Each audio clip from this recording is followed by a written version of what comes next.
Hello, hello. We're back again, and we didn't make you do it on your own this time.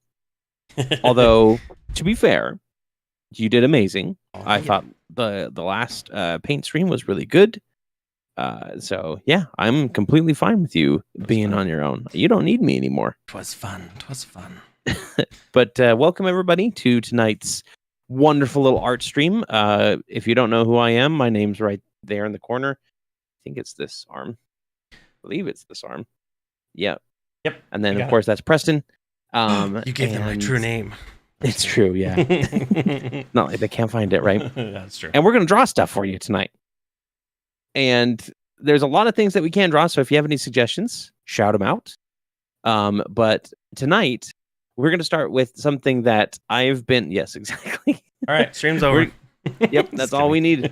We're gonna start with something that I have been not begging you to draw, but something that popped into my head during a recent game of ours that has not been released yet, and I wanted you to draw it. So, and I think you know what it is. I want you to draw a mind flayer in a maid outfit. And this will make absolutely no sense until this episode is released and people get the joke, but they're going to see this beforehand.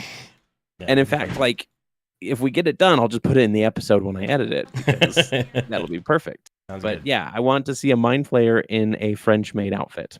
Mind flayer. Specifically. French maid outfit. Okay. I mean, I guess it doesn't have to be a French maid. It can be just any type maid of outfit. But I feel like the But French that's- maid is pretty iconic. So Yeah, it is iconic for the outfit. It's just that I know that like there's other maid outfits out there yeah, that are also iconic. So. Yeah, let me pull up here. So let's see. So far we've got Casey saying hello. Hello, Casey. Welcome. If anybody else is out there, it looks like we've got some viewers, but if anybody else is out there, give us a shout. And yeah, let's jump into it. I was very impressed with your camel person last week. Not last week, 2 weeks ago. It was very good. It was fun. Yes. I have to blame Casey for that one. And Chat did 90% of the work, and I was here for Very the ride, true. so. Yep. Yeah, that's true. She's amused to everybody, not just amusing to me. That was good. It was fun. Yeah, thank you. I am neck deep. I'm underwater in a new game. And well, it's not a new game, it's a new game for me. Huh? Which one is it? I've been playing Hades. Hades? Okay. Yeah, because they announced the second one. And I went, oh yeah, I never actually played the first one. Everybody says it's good. I like roguelike games, et cetera, et cetera. All the justifications that I need. And I went and I was just like, let's just see like how much the first one cost. Maybe I'll get it like next week or something like that. And I get onto Steam and it's like, hey, it's 50% off for $15 right now. And I went, oh, well, I'm definitely buying it now then. Yeah, that's fun. And I've been playing it, and it is as fun as everybody claims it is. That's for sure. Yeah, I feel you. So there's Zach. You said working on a player's Yule Christmas character winter holiday season campaign. That sounds fun. Tell us a little bit about it. Oh yeah. And then Red Shadow over on Twitch. Twitch says, hello. If you do landscapes, then a city with a large castle sitting on a cliff side would be very cool. Something I've been building in my homebrew world. Ooh, that'd be fun. That's right. That's what tonight is for. It's so that we can sketch your homebrew. All the fun. I mean, I make Preston do it all the time for my stuff, so might as well get some commission sketching in there. That's fine. Yeah, Zach, tell us all about your Yuletide winter season campaign. I've run one in the past myself, and it was the players were transported to one of 12 realms outside, but kind of adjacent. They were kind of pocket realms, and it was they got like candy cane weapons, and they had to fight like an ice beast, an abominable ice beast kind of thing. Basically, the ice titan from Hercules, because has such a good design. Yeah. So that was kind of what I just based it on.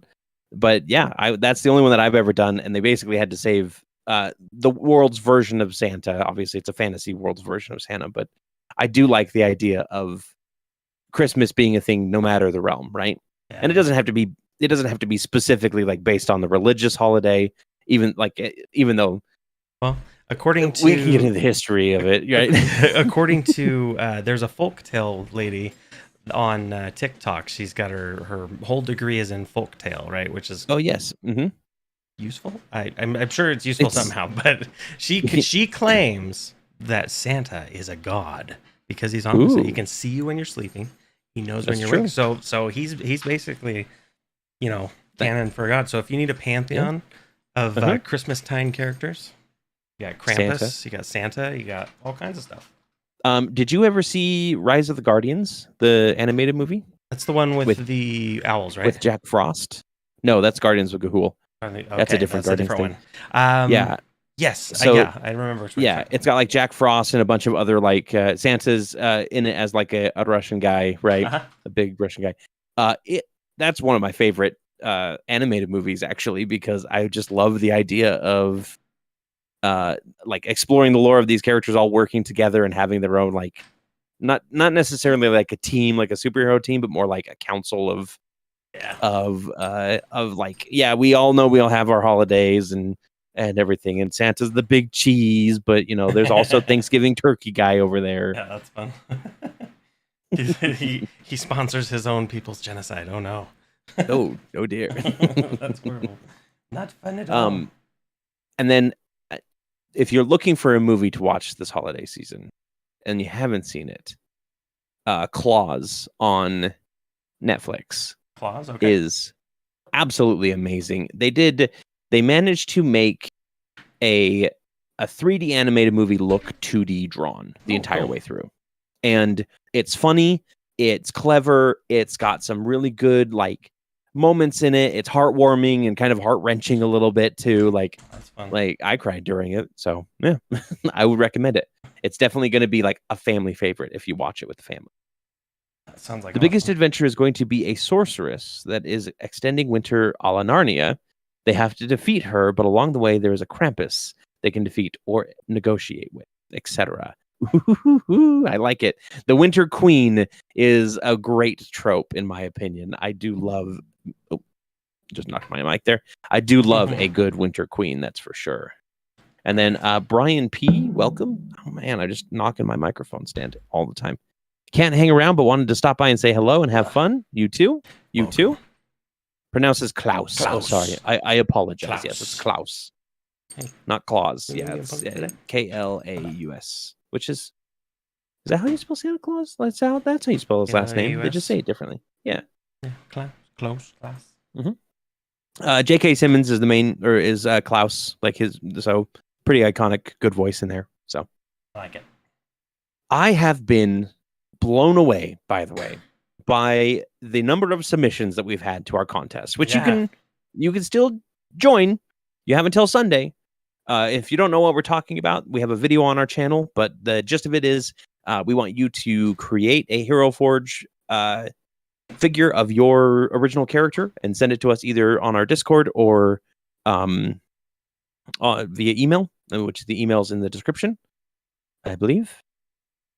It is not in the description. It's just talesofaneria@gmail.com. And you can win a random unpainted Tales of Aneria figure, or you could win the entire Wayward Watch and your figure painted on stream next week, which is awesome. It's absolutely awesome. Yeah, we've gotten a whole lot of submissions, and I don't think there's a single one that I haven't been insanely impressed by and jealous of the character. Yeah, there's really cool ones. And yeah, especially there's like if you see them in the Discord channel, like there's you would think that sometimes in D&D with the amount of people that play that you'd have a lot of overlap. Like no, like every one of them is distinct and unique, and it's really cool. Mm-hmm. I enjoy it. Yeah, like there's fairies, there's regular. There's a crocodile person in there. There's regular humans. Like it runs the gamut. We just got one today.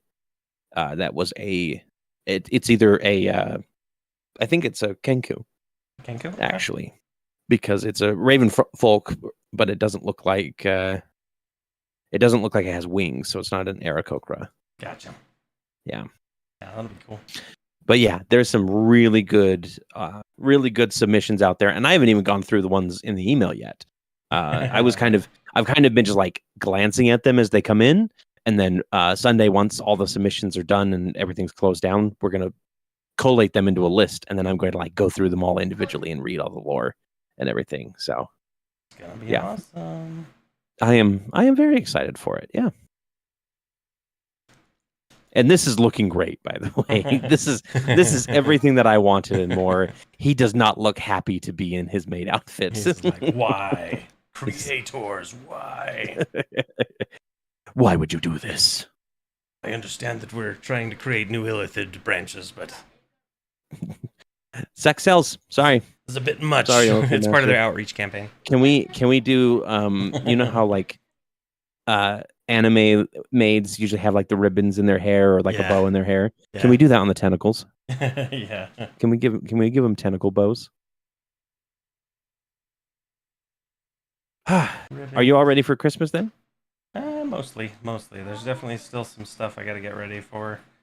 Some last minute house fix things that I got to do, but otherwise I think I'd say we're almost there. We're going to survive the season. How about you guys?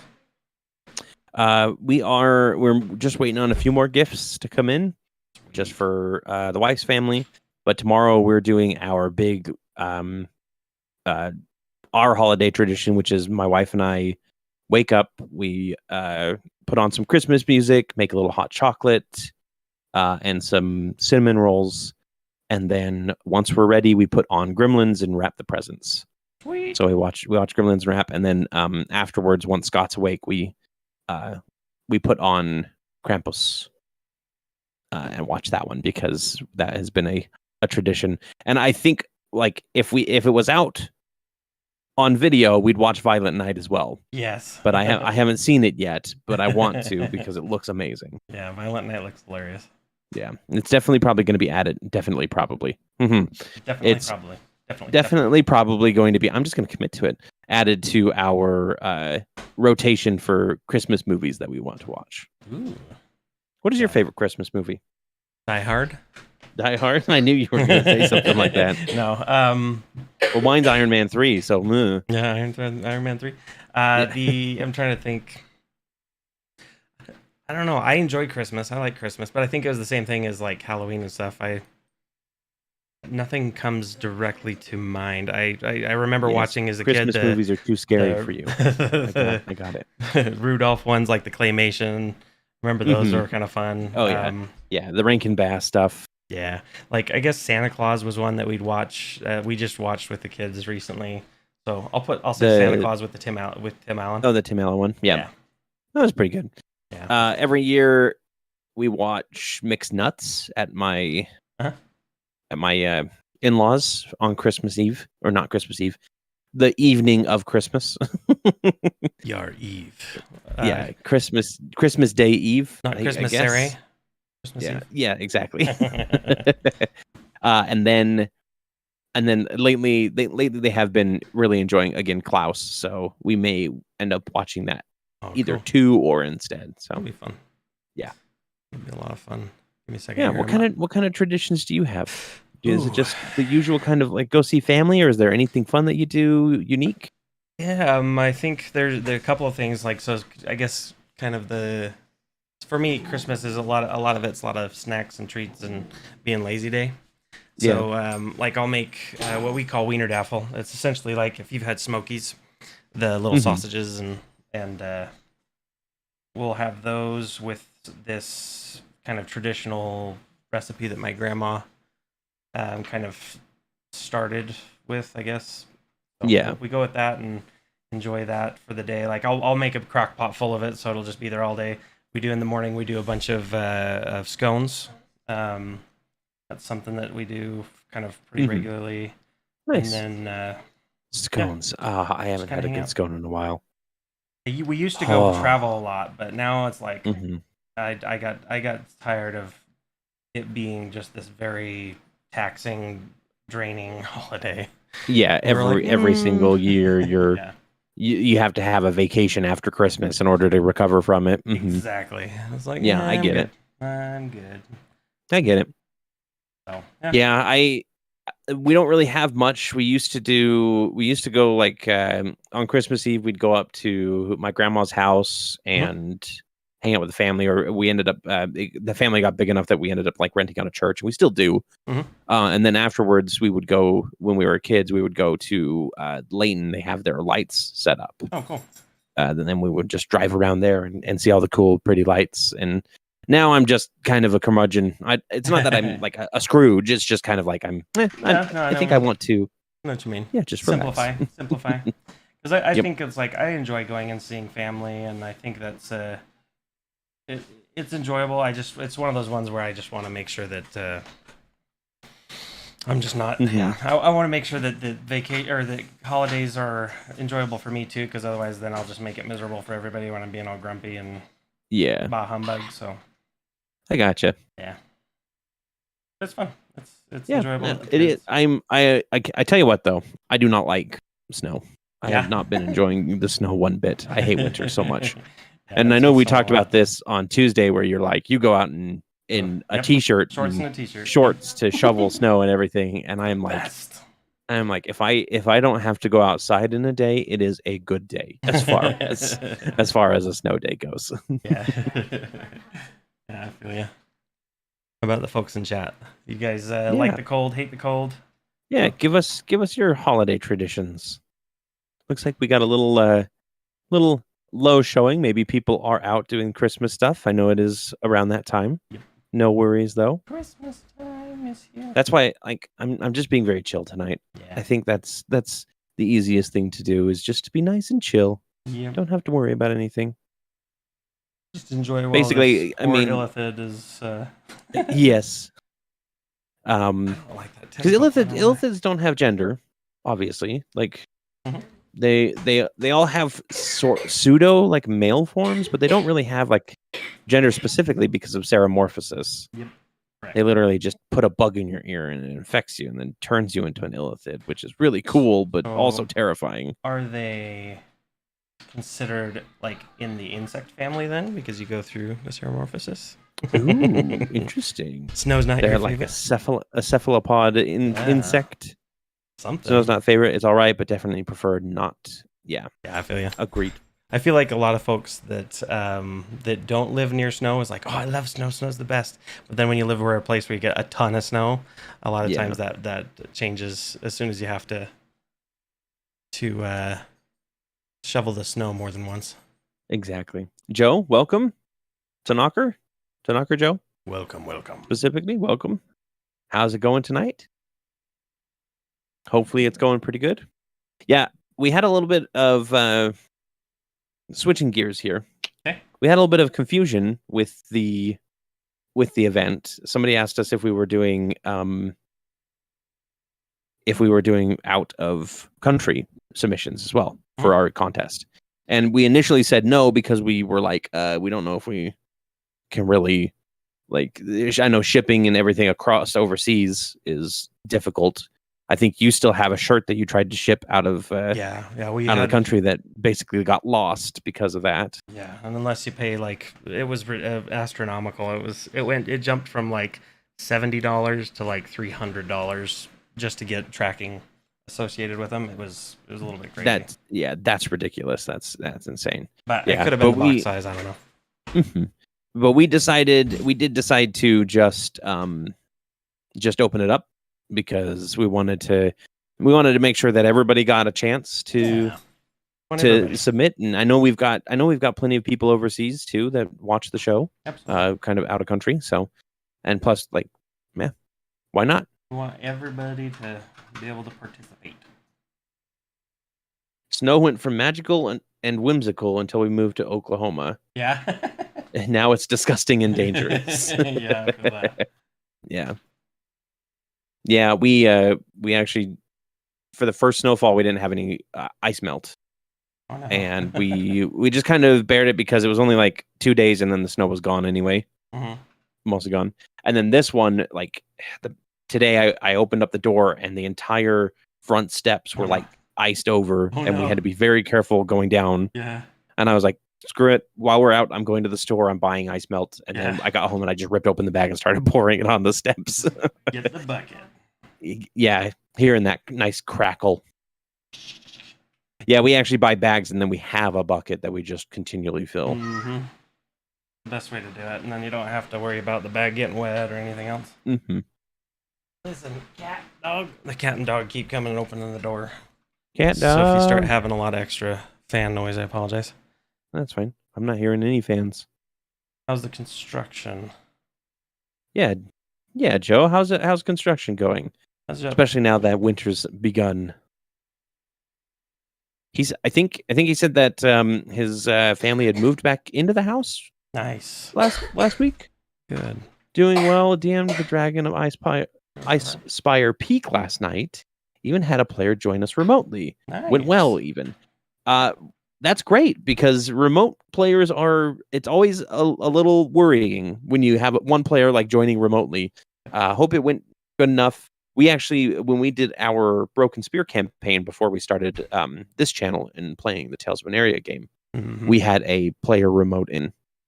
And because he started off playing live and then he changed jobs and couldn't come down from where he was living to basically play.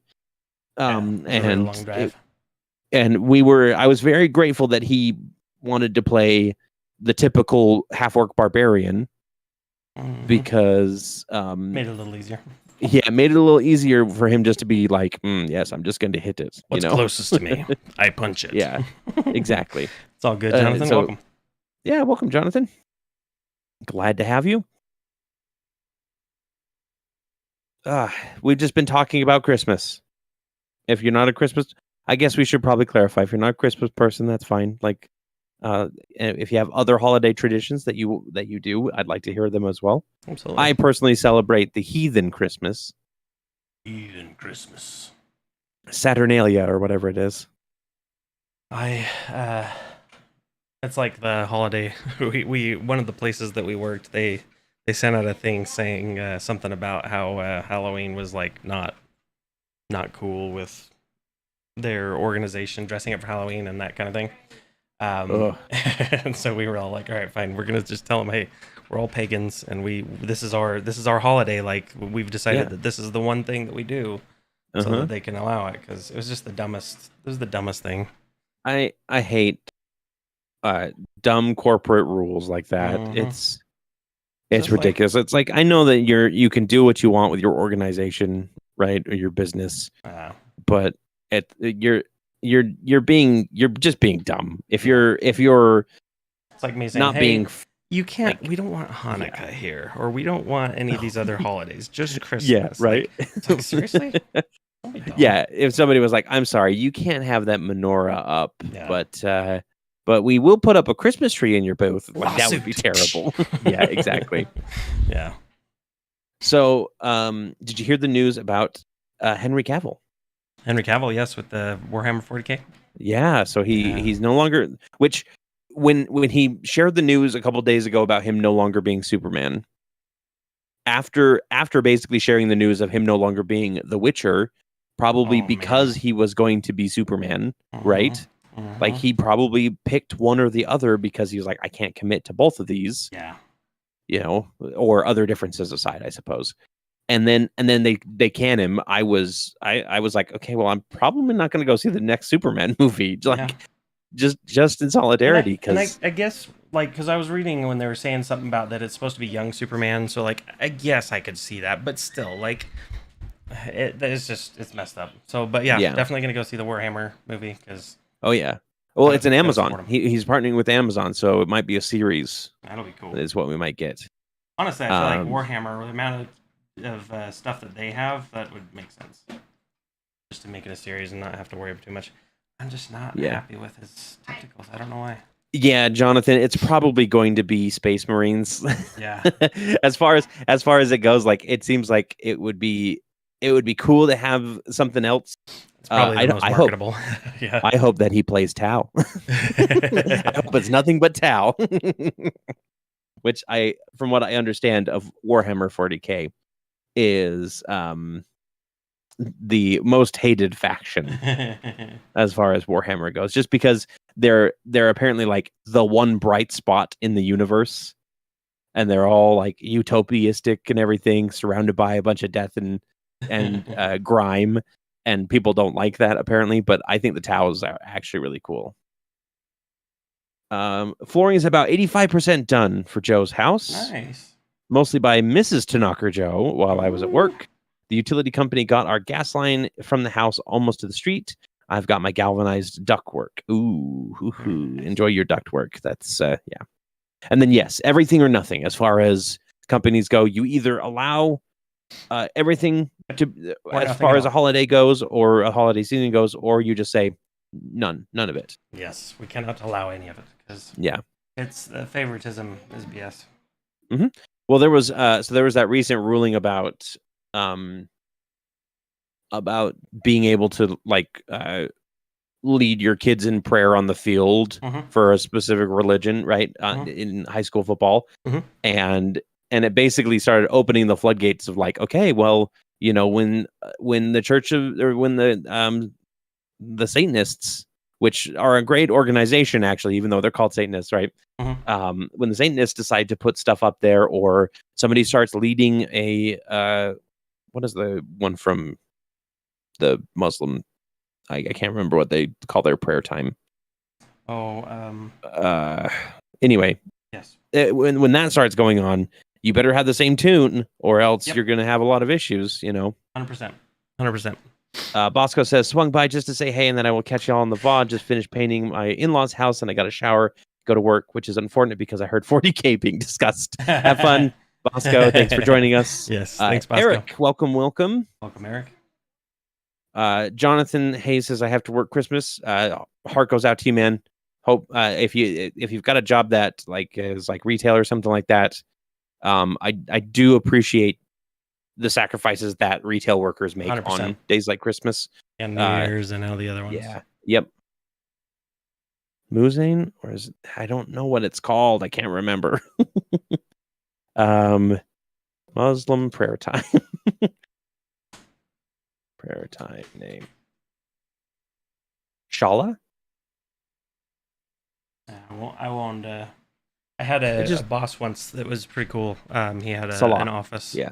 He had his prayer mat and everything, and it was I don't know, it was cool to learn about how, you know, his beliefs. And oh yeah, I think that's, to me, honestly, I think that any of them, it should be one of those things where it's open to everybody and you learn something about your neighbors. And yep, I agree.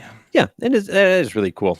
Not to mention that learning about other cultures and other religions as well gives me all sorts of ideas for fantasy stuff. Yeah. And obviously I'm not going to be like insensitive about it because that would be rude. But at the same time, it's like when and it happens with like Bible stories too sometimes. Like if I hear some weird like obscure Bible story, I'm just like, really? That would make a good D&D campaign. Interesting. Yeah. Or that would make an excellent boss. Yeah, I agree. Yeah. I started playing. I'm going to be completely outing myself here, but I'm playing a dating sim game as well. I bought a dating sim game because I actually do love dating sim games. I think they're fantastic, and most of the time they're a little bit tongue in cheek, so they're pretty funny. But I'm playing one that's fantasy based, and I've gotten like 4 or 5 really cool ideas based off of like the story that I've been following in this in this game, and I'm just like, okay, alrighty. You can find inspiration pretty much anywhere, I suppose. It's true.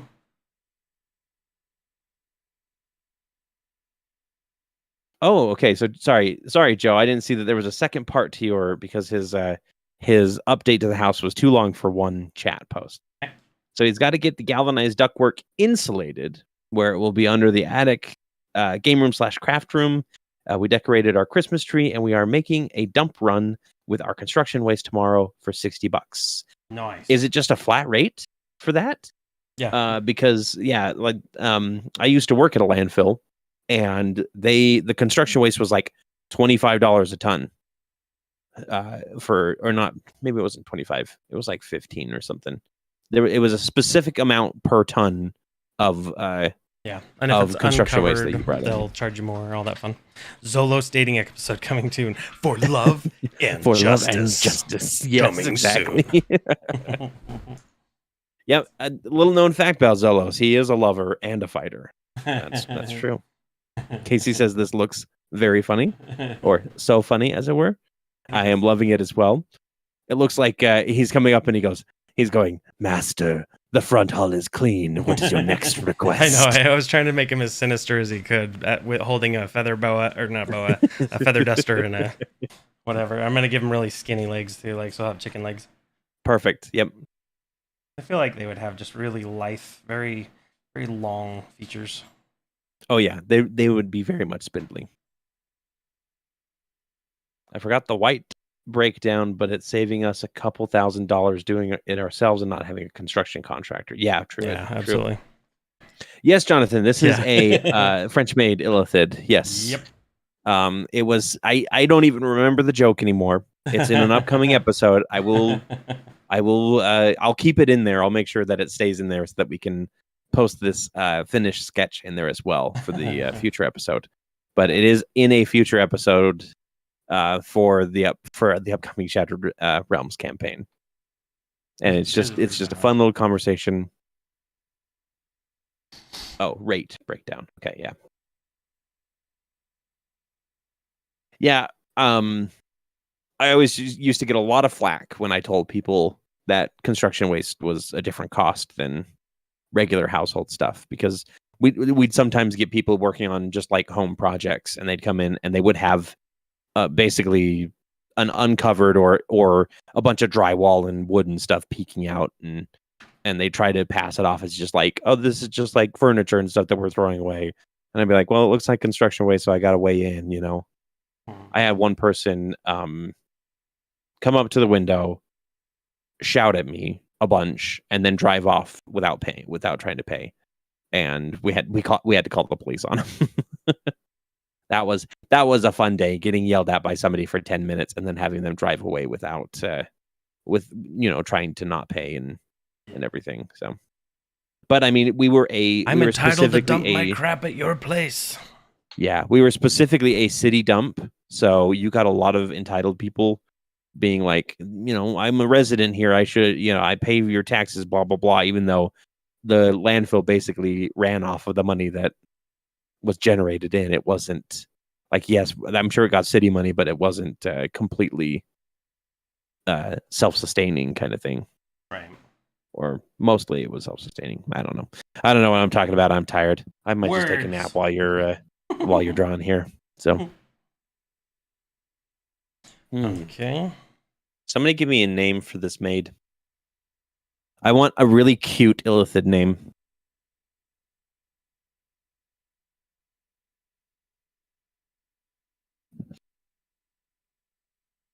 Yeah, Jonathan. I knew what you were saying with illithid, but I do like it. I do like it saying illiquid. That's great. Autocorrect sometimes works in our favor. My wife will send me something and it'll autocorrect, and I will literally use that as the basis for like a joke for 4 days. Totally. Shatiqua. I like that. Charlene. Dorothy. Is that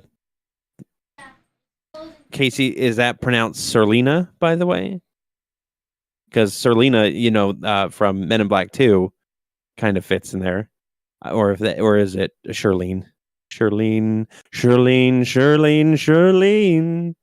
Please don't take my man. Please don't take my brain. Please don't take More my like brain. Yeah, we got Dorothy.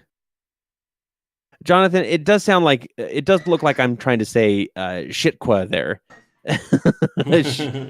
Shithqua. And then Francine.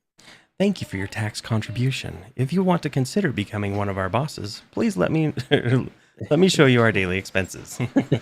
Yeah. Exactly. Right. Can you balance this ledger for me? Oh, Preston, you pronounced the name that Casey said properly. Ah, sweet. Excellent.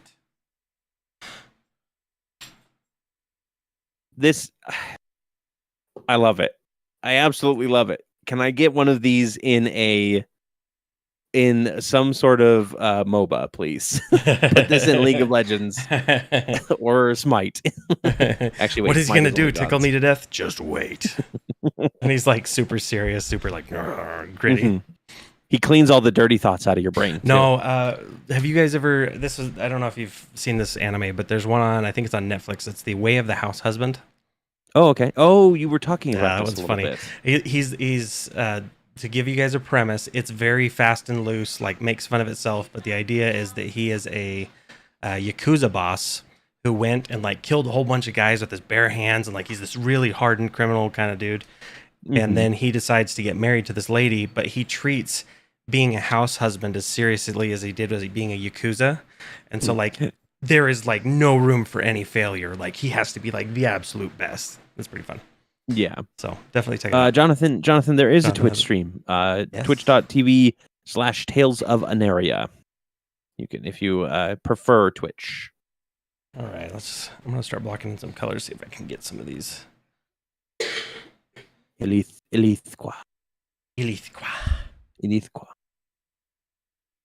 And then I figured that was a Shaniqua. Shanae. You got to imagine like what is the situation that led to this is a wish spell that somebody used in the most ridiculous way possible, where they were just like, I want all Illithids to basically have to wear French maid outfits for the rest of their lives. and then the genie was just like, we don't look half as dastardly. You know what? I'm just going to give you that one for free. You still got 3 wishes. That's great. That's right. I was just confused for a minute. Yeah. Yep, we do have a Twitch stream. So there's one both on hang on. There we go. Let's grab that. Got to refuel. There is one on both channels. So if you're a fan of either one, you're always welcome to use one or the other. Oh, a Gaius cast by a Gith. Yep. They're just like, is it Gaius? Gaius? How do you say that? Gesh. Ignore me. It is a Gesh. Yep. Are you gueshing? There was a really great moment with Gith and Victor coming up in an upcoming episode as well. That I don't remember. That it's going to be pretty hilarious. Oh, it's your little communication to the Gith. Yeah, it was pretty funny. Yeah. Can't look it up right now without dropping the stream. But what about the French word for squid or squid face? Ooh, okay. Makes sense. Squidward. I mean, they do serve an elder brain. That is correct. Yeah. So it kind of makes sense that they would be maids. I mean, technically they have thralls for that. I'm going to say squid face in French. Visage du calmar. Visage du calmar. Visage du calmar. Visage du calmar. Because calamari. Carida. That's French. There are now 4 rules for wishes. 1, you cannot wish for any race to be in a maid costume. I don't want to go through that again. Be sure to be on a different layer there. That's what Casey's reminding you of. Yes. Make sure you're on a separate layer. Oh, it's not on my lines layer. Yeah, that is the worst. Good reminder. Yes, it is. If you were a genie, and this goes out to the chat too, if you were a genie, besides the usual rules that pretty much everybody's established are normal genie rules, no infinite wishes, no making people fall in love with you, no bringing somebody back from the dead, right? Those, besides the big 3, what would be like your specific genie rule that you're like, no, I am not handling a wish like this? No isekais. Really? No, I'm just I'd kidding. be all for I'm that. just If messing. somebody's like, yeah, I was gonna be like, if somebody's like, I want to be transported to another world, I'd be like, yeah, done, sure, why not? Yeah. Off you go. Bye. One less person here to worry about. And guess what? You said that as your first wish, so you don't get your other two because you're not in this world anymore. Mm-hmm. And they didn't ask for powers before they left either. So they get to be just a normal person in the isekai world. It's true. Calamaria. Oh my gosh, I'm hearing Ave Maria in my head now. Yep. Ali Maria. That'd be funny. Perfect. Hey, Scott, welcome. What's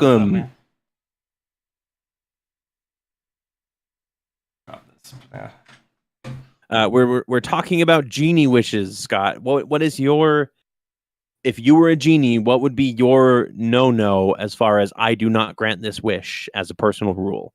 Besides the big three, no infinite wishes, no infinite genies, etc., etc. I think for me, I would have a hard time granting wishes that basically were hurting other people, right? Because I'm always the type to be benevolent, and I don't want anybody to do harm to anybody else. Yeah. And obviously, I mean, like you can get into the ethics of like giving somebody a bunch of money, and it turns out they're a bad person is hurting people, blah blah blah blah blah, like all these things. But like directly being like somebody being like, I want you to. My first wish is that you kill all of this type of person, or all of that, or this country, destroy, remove this country from the planet. Is kind of like. It's kind of like, okay, I don't really want to do this. No genocide. No genocide. Thank you. That's probably the easiest. Or just no murder. I don't. You know what? No murder. No death. Not allowed. Although if somebody did say, I wish that, like say Scotland didn't exist, for an example here. Like I wish, or not that it didn't exist. I wish that Scotland wasn't on Earth. I'd probably be like, sure, and I just take it off of Earth and put it somewhere else, like, because I'm an all-powerful genie at this point, right? So I can just create a new universe for Scotland. Scotsland. No removing free will of others or subjugation. That's a good one. Yep. Yeah. No killing all. Insert anything. No killing is already one of the three. Oh, if we're going with Disney lore, I thought it was just no bringing people back from the dead. I thought that killing wasn't specifically a rule in there. I thought it was just implied that Aladdin wouldn't do that. Good question. Not sure. I need to remember. Disney genie rules. Such a crick in the neck. Yeah, let's see.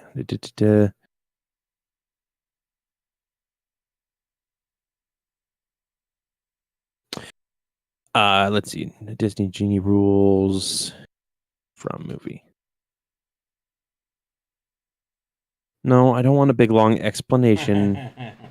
Don't want an expose. What are the 3 rules? No Master capes. can only have 3 wishes, no more, no less, and wishing for more wishes is forbidden.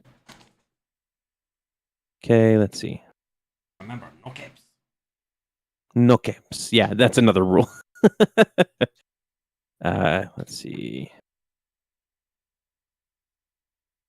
Wishing rules. Cannot kill. Yep. Cannot kill directly under any circumstance, as it is beyond their power to inflict death on others. Cannot deal in love. Claims he cannot bring people back from the dead. But however, his wording seems to imply that he actually can do this, but dislikes doing so, as resurrection usually goes horribly wrong. Yeah, that's just a monkey's paw situation waiting to happen. So Eric, you get a point. That's for you. Yep, you were correct. Can't kill anyone. Can't make people fall in love. Can't bring. Yeah. Been 30 years since I saw the movie. You know what? I liked the live action one too. No altering timelines. That's a good one. Yeah. Yeah, that just gets messy. Yep. You just create a branch timeline for them. If they say that, just be like, I want to, I wish I could change this about my past. And it's like, okay, throw you into a branch timeline, and then you can just live out that timeline. Yep. It's like Bedazzled. Have you ever seen Bedazzled? Yeah. That's one. Such a good movie. Yeah, such a fun movie. And that's basically like a bunch of different like alternate timeline wishes. You get one of two options. You get one wish from a genie, all encompassing whatever you want, except for the 3 rules, right? Without genie no murders, no resurrection, no love. Or yeah, basically a benevolent djinn. We're talking benevolent djinn here. And you get that once. Permanent wish, whatever you want. Or you get a genie that grants you 3 wishes every day, but the wishes only last for that day. Which do you take? Because yes, technically, like a permanent wish is very good, but imagine the experiences that you could have with a 3-wish genie every day. Yeah, that's true. Like, I want to breathe underwater, or I want to now be able to go into outer space. Fia wants to know what this is a picture of. This is a picture of an illithid mind flayer in a maid outfit. With those rules, I, as a genie, could ostensibly refuse just about anything. Too many people would die if I make you rich, so the only rule I would add is no wishing for more wishes. Yeah. I mean, it's one of those things where it's like, you have to, as a genie, you have to just be like, you have to accept that bad things might happen with some of these wishes because they hadn't thought them through. It's true. The reason I don't want to give sapience to animals or remove sapience from humans is because I feel like the process both ways would be hella frightening. Oh, yeah. I mean, yeah, that would be, yeah, if all animals were suddenly sapient, that would cause a whole lot of problems. So for sure. For Fia, a mind flayer is a creature in Dungeons and Dragons that eats brains and can control your mind. Yep. Even though she's sitting behind me and she can hear me. Yep. Nope. That's fine. But yeah, I think given the choice between the 2 genie, I mean, it's really tempting to just have one permanent wish. Because I know what my wish would be. What's that? And that wish is because the genie, a benevolent genie, typically like has the interpretation of your wish in their head of what you specifically want. Like they read your mind to get your intent and everything like that. So my wish would be that I had an ability to look at and modify the quote unquote character sheet of anybody I see. So I could, and based on, and then obviously like there's a bunch of little nuances in there that I've created for myself, like based on points, so it's not too powerful, blah blah blah, and it's not all encompassing, right? Because you can't make somebody. Well, I mean, Genie made somebody else a genie, which is all powerful. That's fair. But yeah, that is what I would do. D&D rules, because isn't there is AO? There's the god of gods that basically, like, if you were to make a wish spell to say, "Hey, make me a god," then it would be up to him if it would actually come to fruition or not. Yeah, I would say that it would. I say character sheet just as a shorthand here. But it would be like a status, a character status for like a video game. Right.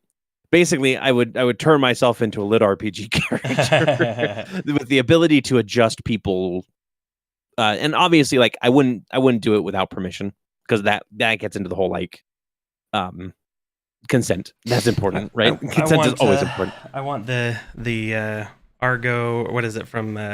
So is it wrong to pick up girls in a dungeon? Is he has a Argonaut feature that basically makes it so like whenever there's an impossible situation that he can rise to the challenge. Oh, nice. That was pretty cool. That is a good ability. Yeah, basically you like get to the point where you can rise up. That's really awesome. Yeah. Like that you can overcome. So let's see. Make everyone lawful good. I want the original 1001 Nights where the genies of the ring and lamp gave unlimited wishes. Yes. Just ring wishes were weaker. Most people don't know that the original Aladdin had 2 genies. Yeah, it's very interesting. I do like. I think Casey tried to show me 1001 Arabian Nights, which was like a TV series back from like the 70s. And that was kind of interesting to watch. And I think John Leguizamo was a genie in that. make everyone lawful good. That'd be a good wish. Yeah. I liked so Eric Danmachi, that bell toll ability that in that end of season 1 is my number 1 favorite anime scene of all time. So I agree. That's another one that's on my list right now. Scott and I are watching Bofuri. Bofuri, yes. And we just got to the part where we were introduced to the twins that did full attack, right? Mm-hmm. Oh, it was just called Arabian Nights. Casey says it wasn't 1000. Arabian Nights, yes. But yeah, we were just introduced to the twins, and she just got her selfless sacrifice or something where she turns into she changes forms and grows wings, right? Oh, nice. Yeah. And I like the show. It's fun, and I just have to kind of shut my brain off because I'm like there's a lot of stuff that's like, wow, overpowered stuff at level 1. These AI didn't really think about it, but then I kind of realized that if everybody can get overpowered shit, then everybody's going to get it, right? Yeah. Did you have you met any of the GMs on that yet in the series? I've seen like when they're like when they freak out and they're like, what did she do now? I was talking to Scott. I was like, the worst part about being one of the game master operator devs for this is the uniform that you have to wear inside the game, right? Like they give them the stupidest little characters to be in. It's like that uniform must be terrible. Yeah, but if I had one wish, that would be my wish, and then I could literally just like walk up to somebody and be like, "Hey, there's all these negative status effects on you. You want me to remove those?" Just pull up somebody's stats and be like, "Cure this, get rid of that. Oh, hey, there's depression. Toss that out. Like here you go." That'd be awesome. John Leguizamo played both genies in Arabian Nights. Okay, nice. Yeah. Yeah, no lawful good for removing. Original 101 Nights was a Richard Burton, I believe. Origin of Sinbad, Aladdin, and several other things. Nice. Yeah, there's a lot of really good stories that came from 1001 Arabian Nights, which I need to like. Again, that's one of the stories and one of the book stuff that I need to read. It's on my list. I do love genie stories, though. I absolutely love a good like genie wish story. I do like when they get the unlimited wishes kind of story, but they're a little bit less powerful than all that.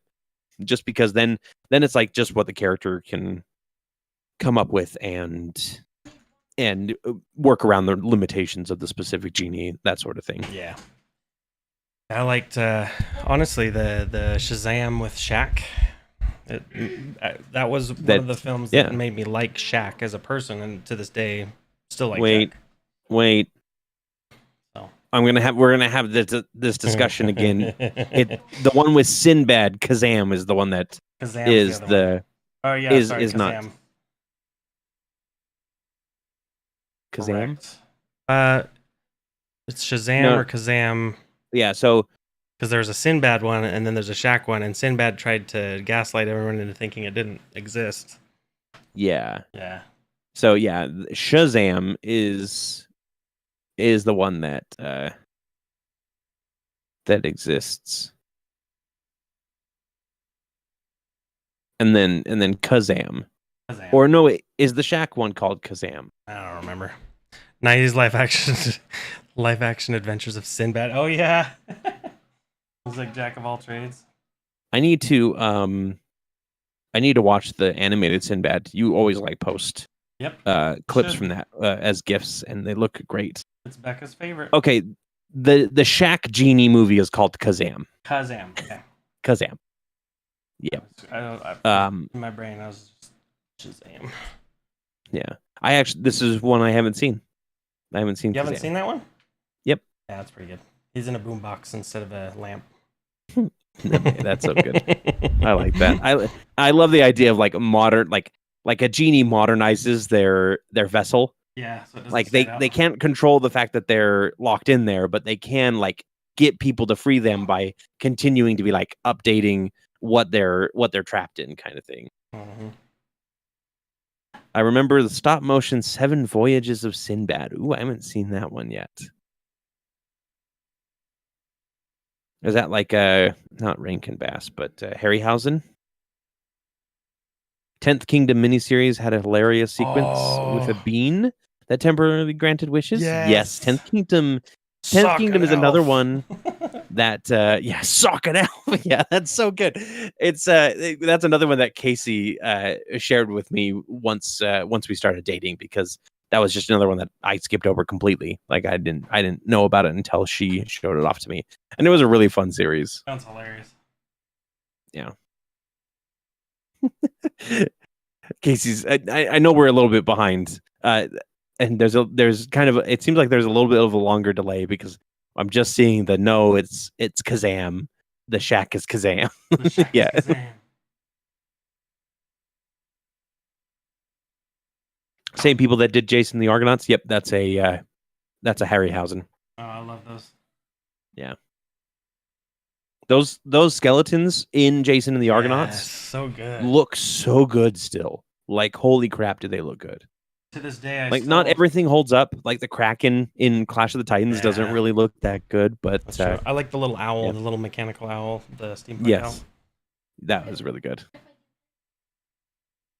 There are a lot of really good movies out there that I haven't seen too, or a lot of like different ones. I was actually just thinking about Atlantis the other day because I saw some fan art of Kira. Disney. Oh yeah, the Disney one. Yeah, the Disney one, and that is such an underrated movie in my opinion. Same with like Treasure Planet and some of these other ones where Treasure Planet, Titan AE, the American animation kind of like they hit their peak and then all of a sudden it just goes. Yeah. Well, so I was thinking about it today because I am playing, like I said at the beginning of the stream, I'm playing Hades, right? So I'm all like steeped in Greek lore again, and that got me thinking about Hercules, right? And Hercules is one of, if not my favorite Disney shows out there.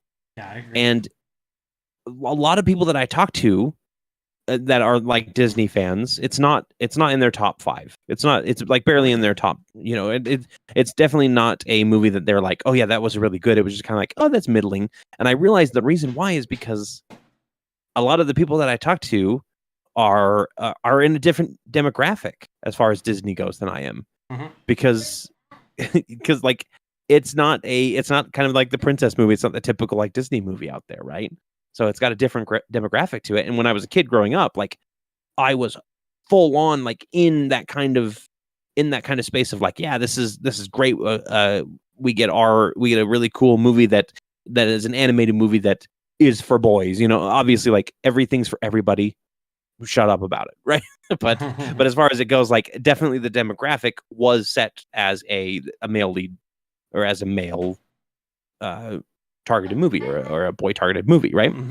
So it was one of those things that like every time somebody's like, oh yeah, it was kind of middling, I always have to catch myself from arguing with them, because it's like, no, I mean, obviously it's probably not in their wheelhouse kind of thing. Right. True.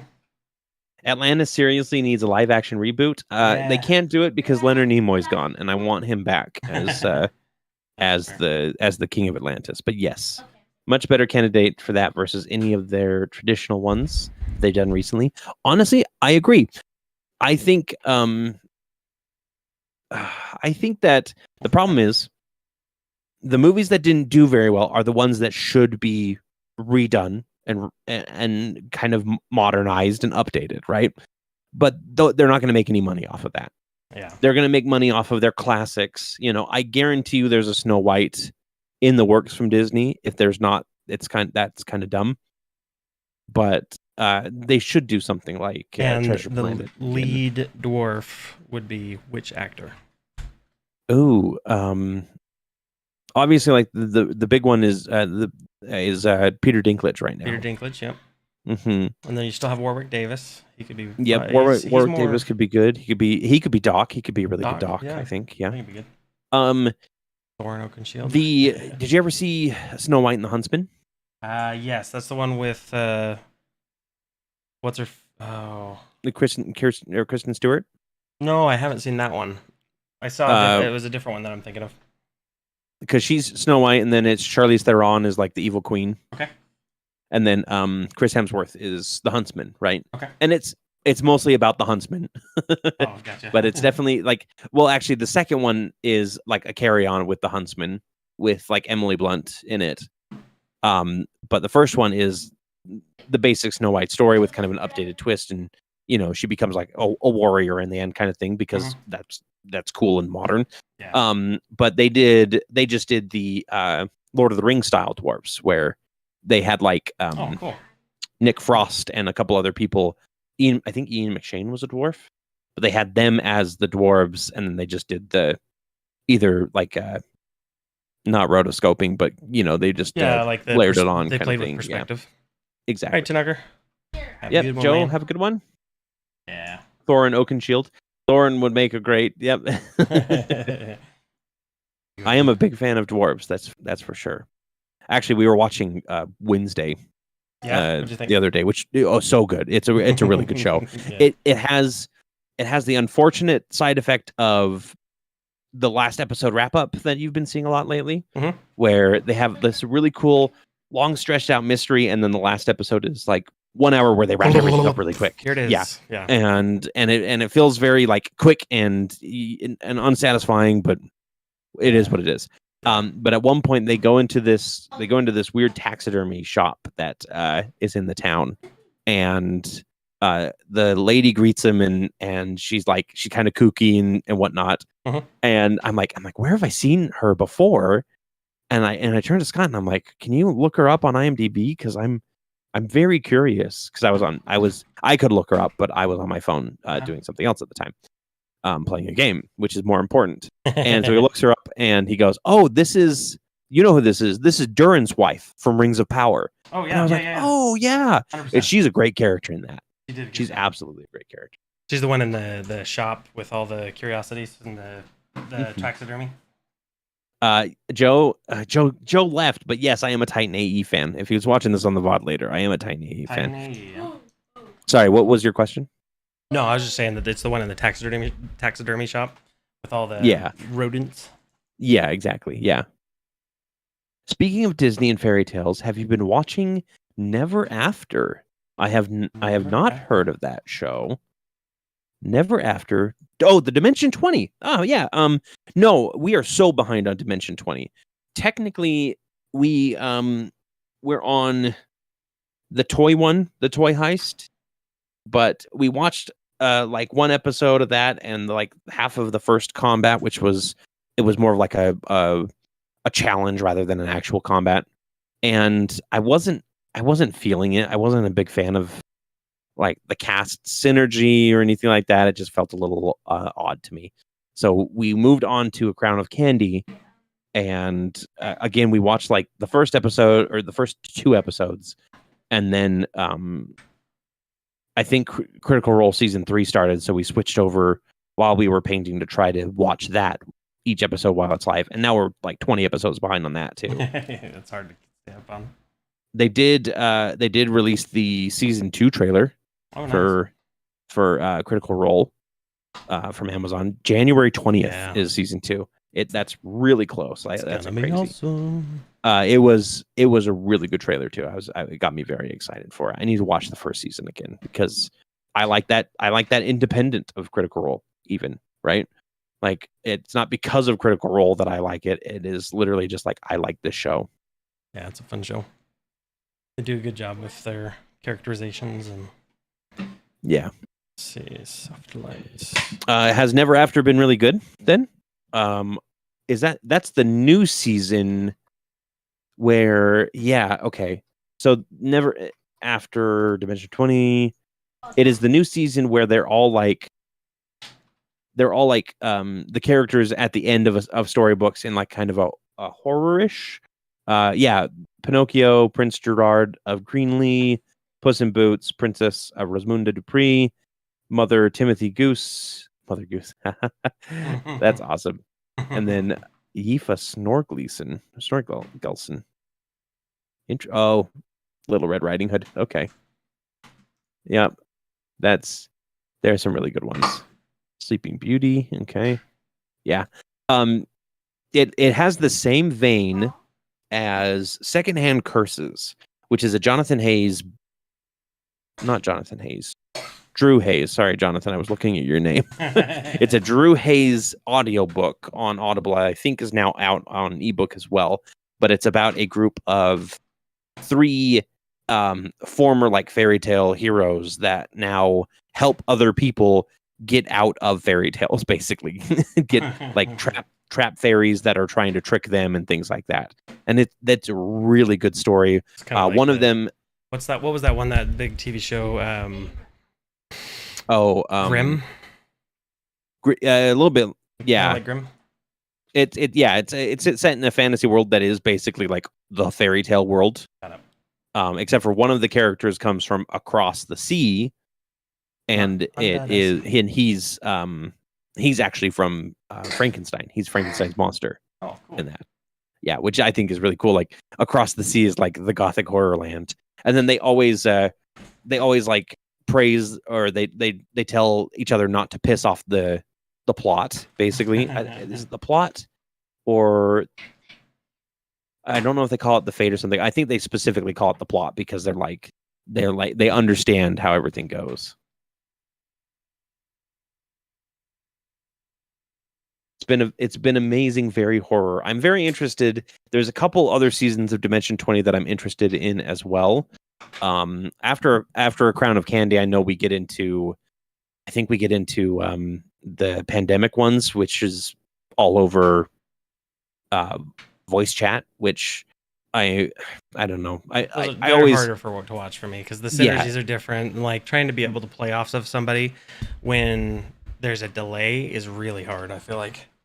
Yeah, exactly. It's not that it can't be done. It's just really hard to do. Because we did that too. Like we did plenty of games during the pandemic over the internet, and it was fine, but it definitely had a different energy to it. It's a lot easier to get distracted. It's a lot more. But like I know, like the Unsleeping City season 2 is all remote, and like I do want to watch that one. Yeah, Alex the Great, welcome. Hey guys, new to the Discord and everything else. Had fun with the Hero Forge contest. Do you guys ever do art contests? Also, nice. What's that story you were just talking about with the fairy tales? So the story with the fairy tales is called Secondhand Curses by Drew Hayes. And Drew Hayes actually is amazing. You should check out all of his catalog. But specifically, if you want more like D&D stuff, you should check out his Spells, Swords, and Stealth series, which the first book is NPCs is what it's called. That's a really good like D&D-esque, almost isekai, almost lit RPG. Like it's very interesting the way he does it. So you should check that out. But as far as other contests go, we haven't done any other contests yet. An art contest does sound like a lot of fun, doesn't it? Yeah, I think we did one on the sliding in my DMs on D4, but I don't think we've done one yet on Tales of Aneria. Yep, I know we did like a quick like, hey, somebody can win a sticker contest. This contest, the figure creating contest, has been our first major one. Yeah. So it's definitely something that we want to start dipping our toe into. Yeah, absolutely. I think it's and we kind of and we've kind of been building up the money from the channel basically to do this kind of stuff so that we can start getting the word out there. Speaking of which, if you have friends that have D&D characters and they want a chance to win a painted minifigure for their character, send the contest to them too. I made a whole video. I made a short video about it. It'll be really easy for them to get in and just make a character and see if they win. And of course, it spreads the word about us, which is always good. I love him. Them? Yep. I think. Oh, them. Yeah, I love them. Yep. So there's a running thing for any of the current episodes where he keeps messing up on one of the characters that he previously created as a female, and then decided to make them so that they were not necessarily male or female. And yeah, they were. They had like poor Corey. You're just and like I do it. I do it to. Cheat. Yeah, I do it to Scott all the time. Yeah. Because Bolt is a they them as well, but Scott is a male player, right? Yes. And I do that to Colby too. Is like I used to call Saradon him, several times. and that's kind of one thing where it's just like that's just my brain connecting the player, not the character. Same. which is fine. But 100%. This is literally a character of my own creation. You'd think that I would be able to pronoun them correctly, but no. Yeah. So and I leave those in because it doesn't bother me to make the mistake, because I do correct it. What bothers me is just that I keep making. No, I do the same thing. Any suggestions of where to start watching your content? What series to start on, or is anywhere a good spot? So obviously I'd want to suggest starting from episode 1. It's really awesome for season 1. It kind of gives you a good bearing of where the story is. Yes.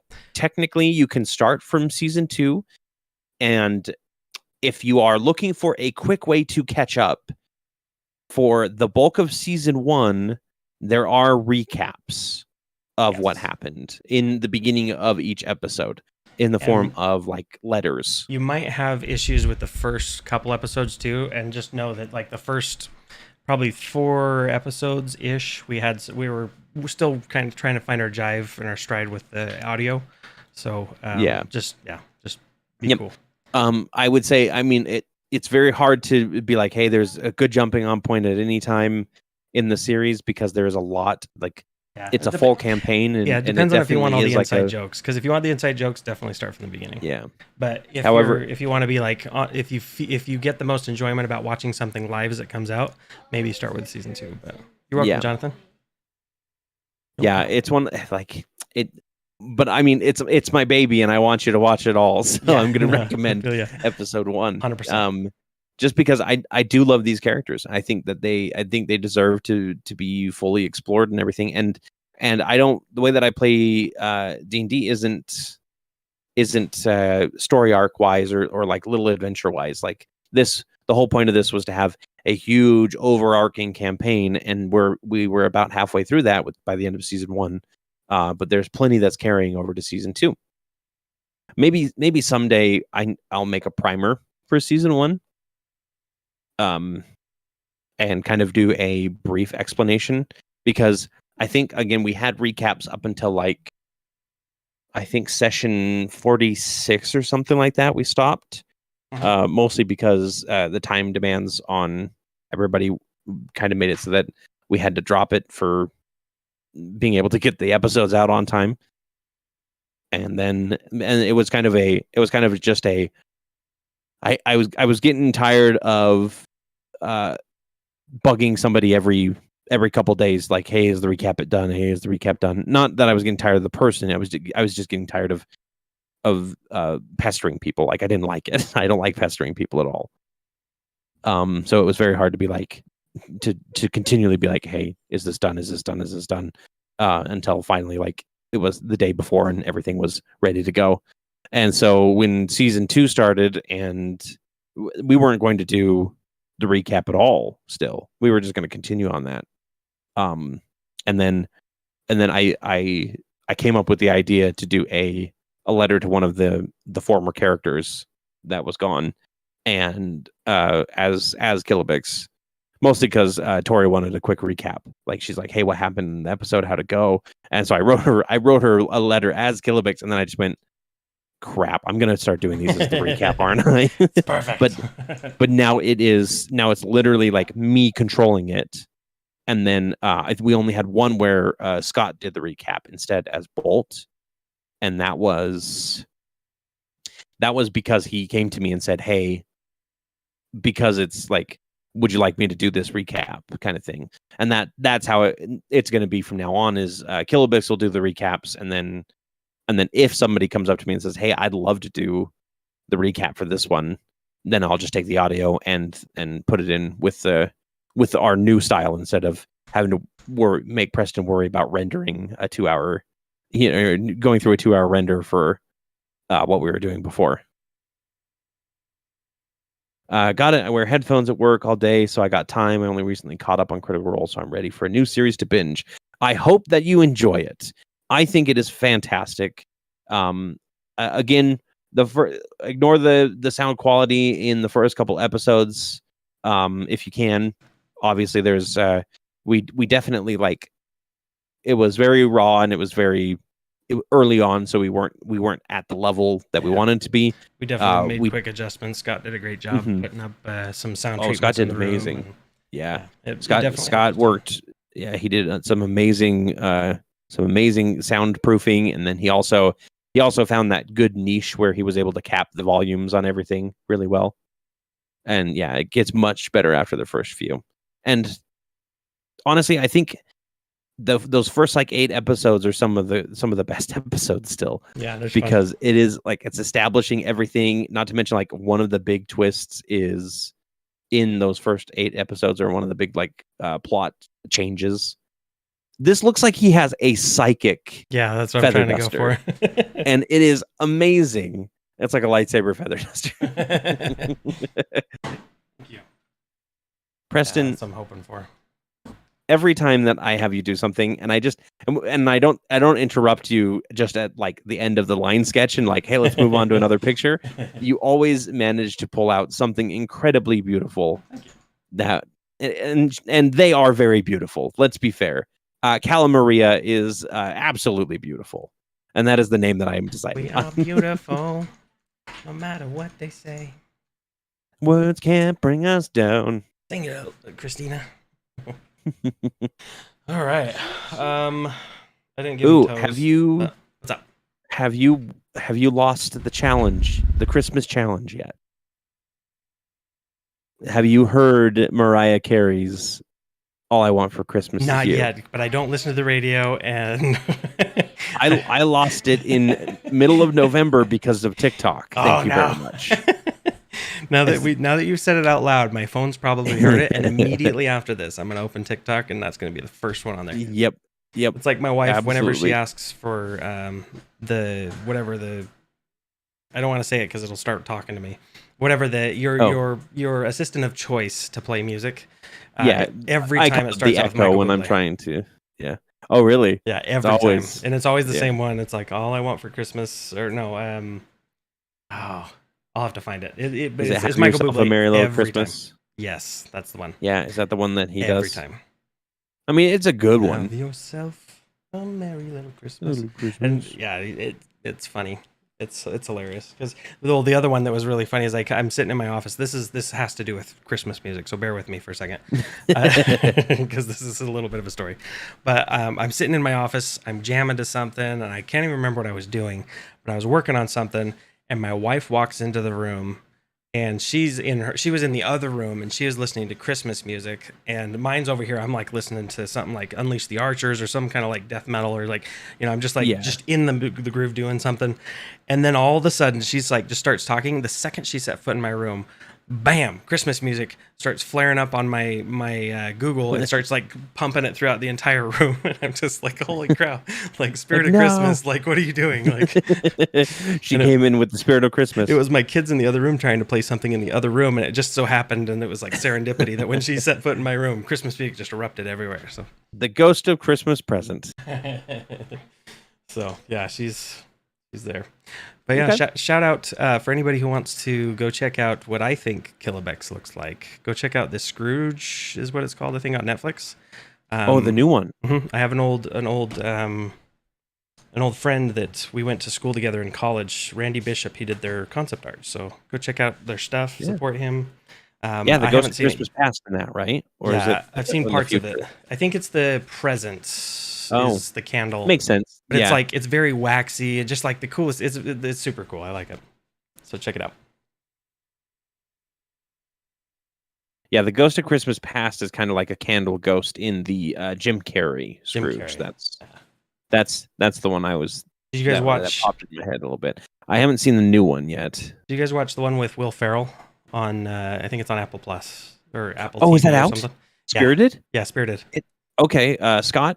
Spirited. We need to get it because I have not.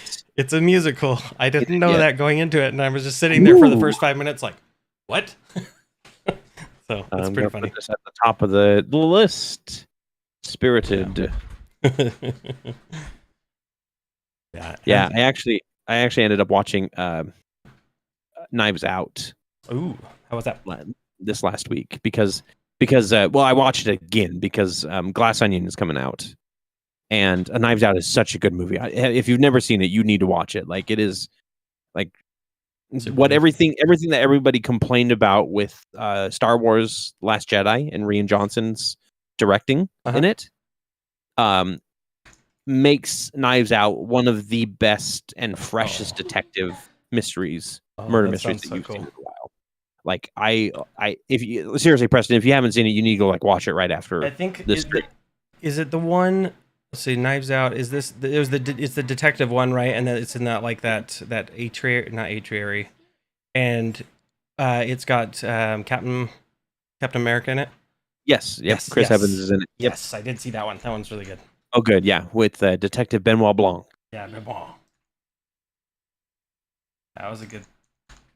Oh, yeah, it is. We watched that one, and then there was another one. What's the one? I think it was more of a horror film where everybody tries to kill each other, and she's trying to get out. I could watch that same one. It came out around the same time, and for some reason I always get the two of those crosswired in my brain. I don't remember. Everybody's killing each other, and she's trying to get out. It's like a game, and their whole family is playing this game, and then they're like, for whatever reason, they're targeting her to kill her. Yes, she's being sacrificed. Casey, what is the name of that movie? You know this. The ending for that movie is hilarious and absolutely worth the rest of the movie. The movie's good, but but the ending of that movie is awesome and just perfect. I hope Casey's still watching. It's on a delay, so I'm sure she's ready or not. Ready or Not. Yeah, that's the one. Perfect. Go watch Ready or Not too if you haven't seen it. It is really good. I don't think Scott's seen it yet because Casey and I watched it together, but I told him how it ended and we had a good chuckle about it.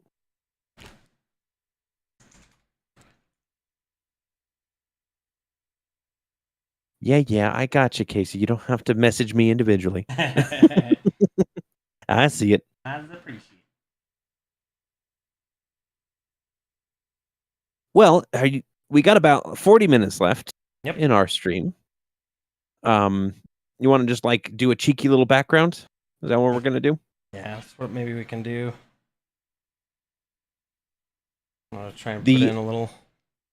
I am absolutely enamored with the Ghostfire feather duster. It is so cool to me. Master. And there's got to be the Elder Brain. It's like, I have finished dusting the stalactites and stalagmites. The cavern is spotless. The Nautilus is clean. Do you wish snackies? Cleaning the hive ship, yep.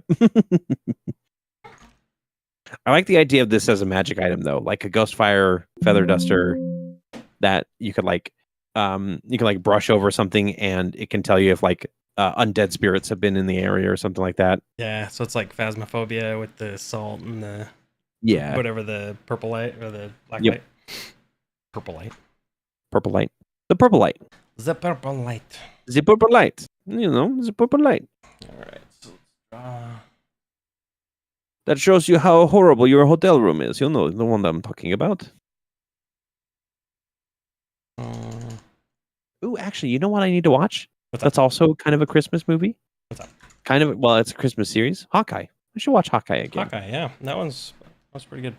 Mm-hmm. It was a little slow starting for me. As far as I had the character hadn't quite caught me yet until later on, but I liked how it ended. It was good. Yeah, I like the bros in it too. Yeah. The Russian bros. Yeah, and the jumpsuits. Yep. Yeah. I just got something from Bosco on Discord here. He said a few live streams back, we were talking about TV shows and movies that we were nostalgic about, and I had mentioned this gem. Now, I have to say, whoever made this meme made excellent choices and would absolutely be down for a live action version with this casting. And I believe this is the Pirates of Darkwater is what they're talking about. Do you remember talking about the Pirates of Darkwater? The Pirates of Darkwater. Or was it somebody else? It might have been the last paint stream. It might be, but you'll have to forgive my... Yeah, I've never seen it, but the image, looking at the live action casting that Bosco has, and you could go check that out on the Off Topic channel. Yeah. But the casting that he put down for it actually is pretty spot on. I'll say he's got Danny Trejo in there too, which is always in my book. Danny Trejo does a good job.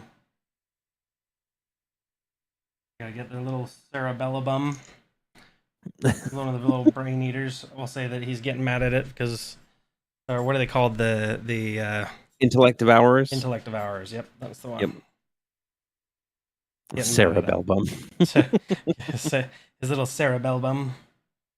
That looks too much like other things, so we're gonna leave that anatomy off. Do not scratch up the linoleum again. You oozed on the floor. Told you to ooze outside. I hate that I'm going to say this, but I'm going to say it. I have finished cleaning, Master. Ooh woo.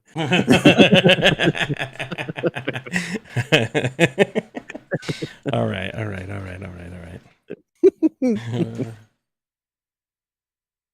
And then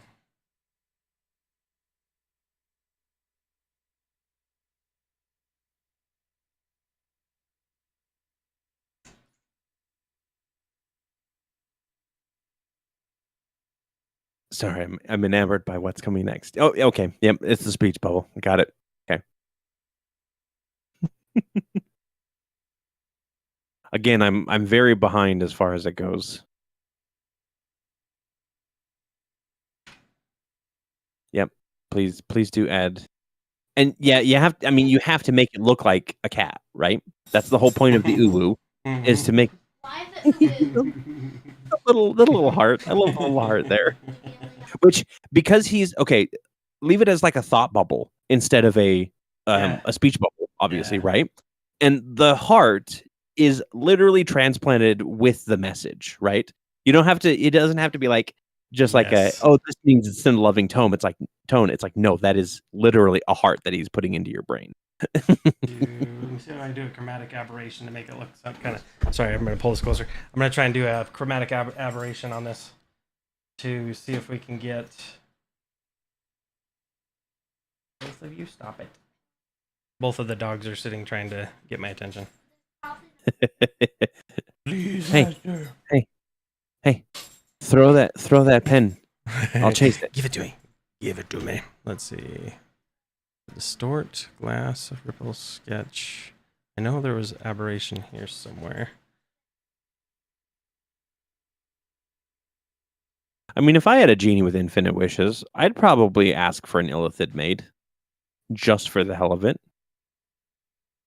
I wouldn't use like one of 3 wishes for it, but infinite wishes, I'd be like, you know what would be really funny? Mr. Genie. Hey, Mr. Genie. He's like, no. You're reading my mind right now. You know what I want. I want a brain dog and a mind flayer maid, please. I'm going to call it brain dog just for what do you call it? Copyright purposes? Yep. Scott and I have been calling them brain boys because we printed a whole bunch off for something that we ended up not doing in the actual episodes or in the sessions, because you guys didn't go down that direction. But we have like a whole swarm of brain boys printed that never got used. But yeah, we've been calling them brain boys just because we love giving fun names to the minis that we print. Makes them easier to recognize instead of being like, oh hey, can you get me the one thing that I can't remember the name of right now? I just go, no, I need like 4 or 5 brain boys, please. Yeah. That's my MO as well. As if I can't think of the name, it will have something else like sphincter. Oh yeah. Yep. It's not an iris, it's a sphincter. The episode we did 2 nights ago, we had 2 figures that were pretty much the same. One had like a little bit more jewelry on it than the other, and then we just ended up calling them shirts and skins. Yeah, the whole night, which was great for the combat. Made it a lot easier to recognize. Hey, which one are you fighting? Shirts, skins? And this is kind of a spoiler, a little bit, but I was very satisfied with that combat that we had on Tuesday. I thought that combat worked really well. It definitely wasn't a like my worry is always like you get into this big encounter with something, and you've got like the big main boss, and then the players are just going to like target them down quickly, right? And I was able to set up the encounter in such a way that you guys had to fight your way through to the boss instead, and it made it for a much more satisfying encounter. So I need to like take notes from that. I thought that was a dumped over trash can. not a brain. I mean, it is a little hard to see. Now there's going to be a dumped over trash can, because what do you do when your dog? The dog's just going to get in the trash can, get trash everywhere. That's a bad cerebellum. Maybe a bunch of the little tadpoles, the illithid tadpoles, are on the ground. It knocked over and broke one of the vials. I think the dog's name, which we should give it a collar so that it can have a name tag. I think it should be Medulla. Medulla. Yep. This is Medulla. I love it. Trash can full of body parts. Yeah, rifling around. No, there's no brains in there. Actually, what I learned about intellect devourers is pretty crazy. They remove your brain not to just eat it, but they take over your body and then basically use you to lead the rest of the party back to the mind flayers and the illithid lair so that they can become thralls. Crazy. Like, that's the crazy part about it. There's the trash can. Here's your trash can. We got it. It's a wicker. It's like one of those like metal wire ones. That's like little pieces of trash everywhere. Yep. I just finished cleaning the master's study. And then so let's go back. No walkies for you tonight. No walkies. So let's give him a quick collar. Yeah, it's like, where do you put the collar? Where would you put the collar on this? Where would it go? I probably would just do like, if I needed to like collar this animal, I would probably just do like a leg. Yeah, I'd just do it around like one of the legs. Around the middle of the abdomen or something, or meat hooks. Just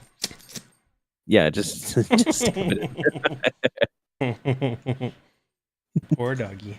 He's the bestest boy, except when he's not. He is the best. The best is Brain Boy. I mean, my dog manages to be the best and worst boy ever. Yeah, mine too. Yesterday, I caught him in the trash after a 30-second bathroom break. Literally, he followed me to the bathroom and then watched me walk in, and I closed the door, and I swear at that moment he like turned around and bolted to go get in the trash can.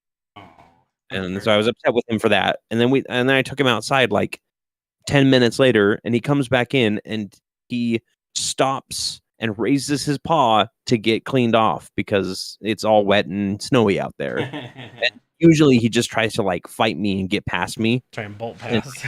Yeah, but definitely was just like, he was definitely just like stop and raise his paw very slightly, like, okay, I suppose you can. So he's simultaneously a good boy and a bad boy. Yeah, I feel that. Around the brain. Yes, the whole thing is the brain. That's my problem.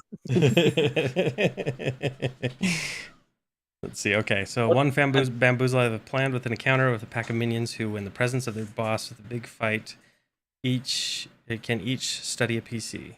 Target fails to save, the minion gets to replace their initiative with the PC's initiative, +1. They can run from the boss, then they... Nice. That'll be cool. One quick DM tip that I've learned is you roll all of your initiatives, and then once you've finished rolling your initiatives, you replace you take the highest initiative from any of your characters and swap it to the boss, if it's not, so that your big bad can actually have moments in the fight and show off, kind of thing. Blue collar in the center. Oh, okay, that's him wagging his tail that he doesn't have. Perfect. Yeah, I'll make for a fun one.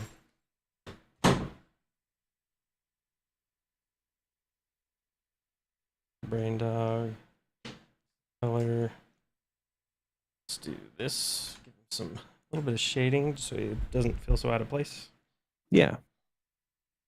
That is always the crux of it, right? Is when you draw something else and you're like, oh, right. Yeah. Shading adds so much. I'm going to need to do that for this too. Uh-oh. Casey didn't remind me to put my lines on the other layer. Oh no, not for the brain. That's okay.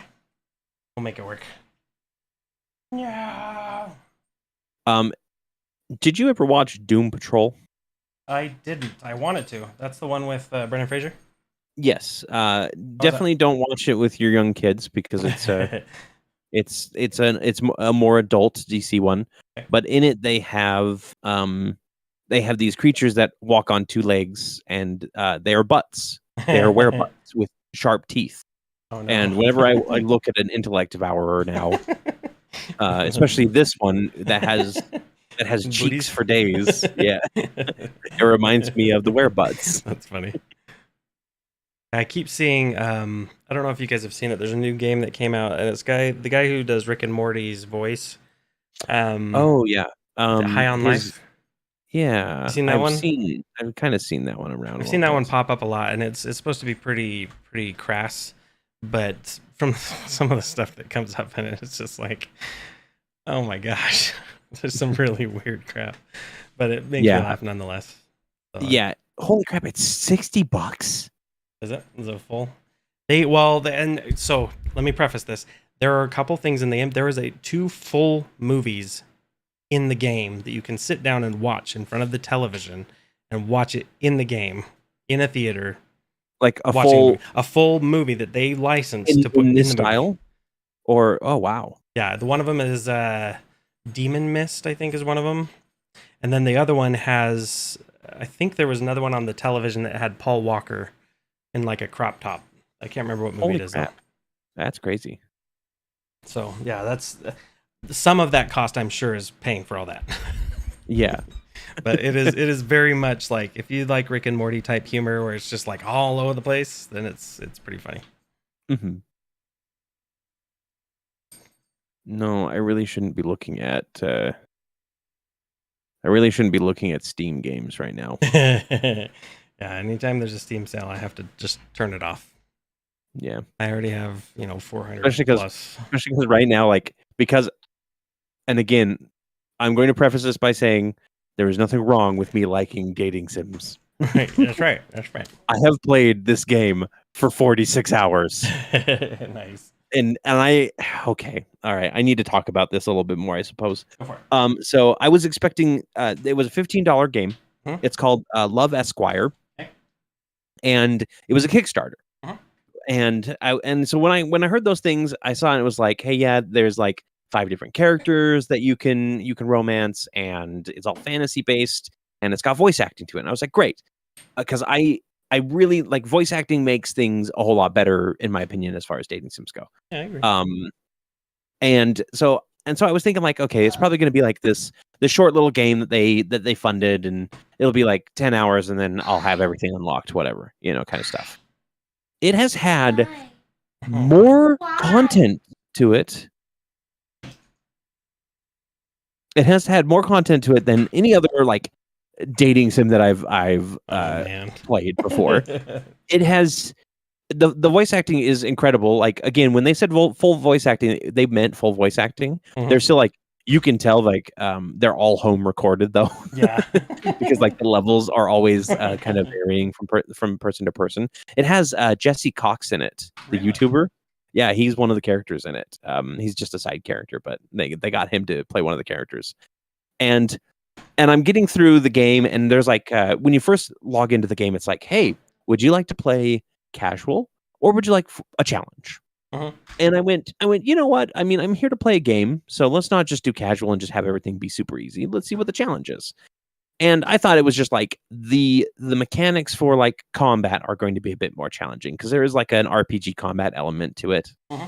And it was a little challenging, and definitely like it made time management a little bit more worrisome. And like by the end of the 3rd month out of 4, uh-huh. I was realizing that I was not through anybody's storyline yet. Oh, no. and so I was like, I don't know if I'm going to be able to like romance them or if I'm going to have to start over, from zero, et cetera, et cetera. And so I started like focusing in on one of the specific characters, and I'm starting to get through their storyline. I'm like, great. And then none of the events trigger, and I hit the last day of the month. Oh no. The last month, and it's like, okay, you leave, and then you come back to find this character dead. Your dad is dead. Oh no. And then and then this person kills you, and then every horrible thing happens in a row because you didn't advance the game enough, basically. And I was sitting there watching. I was like, everybody died. I got the bad ending. Like I got the worst ending that you could possibly get in that game. And I was like, I don't want to start this game again. But then it's like, welcome to New Game Plus. We've saved all your progress, and now things are easier for you. Oh, that's hilarious. I'm like, great. I can get the rest of the scenes that I'm missing, and the rest of the conversations and storylines done. That's always hard too, because it's like, I want to explore the game, and I want to see what this is, because it's the same thing with like Dragon Age, right? So I always had that where there was that FOMO of I want to go and I want to see what it's like for the dwarves. I want to see what it's like for the mages. I want to see what it's like for this. And then like you're a million hours in, and and somehow at the end someone tells you like, oh yeah, even though you played it that many times, there's still this other ending that's better than all the ones you always got. And you're like, what? Because you suck at making choices, and you're just like, what? Yeah, or there's something that's like super super niche where it's like, if you have this item on this particular day in this specific area, then the dragon of light appears and you can bargain with him. And it's just like, how does anybody figure this shit out? Except for even more like heavy duty playing than I do. Yeah, I agree. But it's a great game. It's not an adult game. It's got some.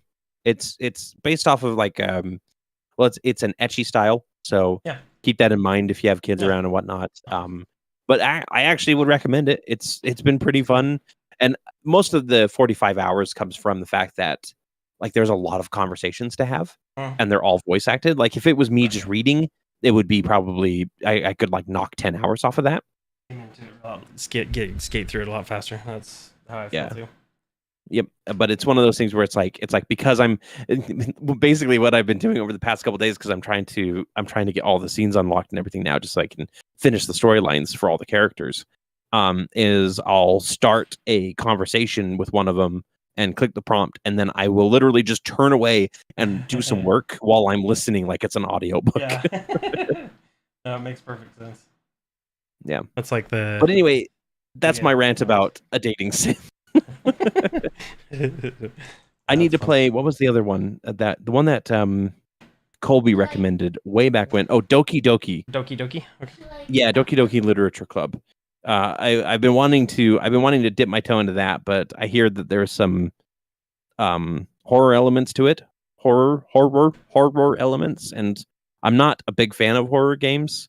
It might just be like creepy stuff though, so I should be okay with it. But it's one of those things where it's like, I don't really know what I'm getting into, and Colby was very hush hush about it because there is a twist in there, or something.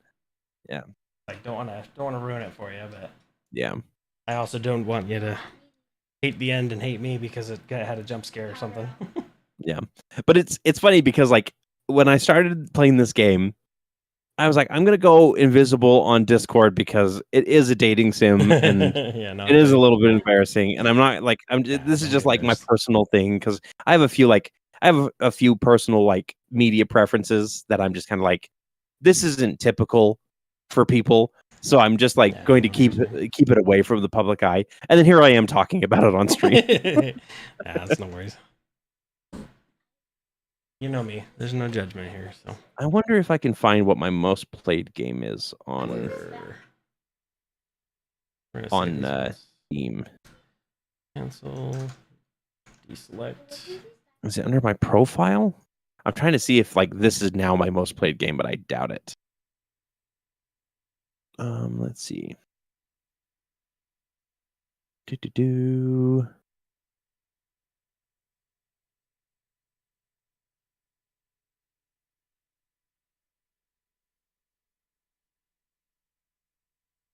Games. Sort by playtime. Whew, nope. My most played game is Slay the Spire with 474 hours total played. Which Slay the Spire is a roguelike card game. Huh? So yeah. And then after that, it's Sentinels with 200 hours, Sentinels of the Multiverse. And then Warlock, Master of the Arcane with 190 hours. And then Civ 6, and oh my gosh. I don't even know where to see it. Where do you see it on there? So if you go to your profile. Okay, I'm opening it up. View my profile. Click on Games. Okay, Games. And then it should sort it by playtime automatically for you. So let me click Games. Let's see, recently played. Let's do all games. All games, I have 2,621 hours on Ark Survival Evolved, 1,103 on New World, 922 on Destiny 2, 602 on Apex Legends. So yeah, I suppose technically, like, you can put any game on cool. Steam client, right? That's good. So if I put WoW on there, I bet you I'd have way more hours than that. But yeah, there's others on here that I definitely know I spend a lot of time on that are not even counted here. That's not even recorded on Steam. Yeah. It's like Heroes of Might and Magic 3 back in high school. Oh yeah, that's a lot. Yep.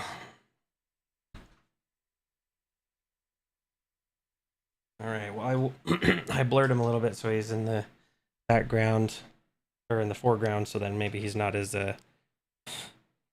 Oh, good. I recognize too that this perspective is wrong, but I just it's cartoony, whatever. Yeah, it's just a kooky little picture. It doesn't have to have a good perspective to it. It's fine. I love it, Preston.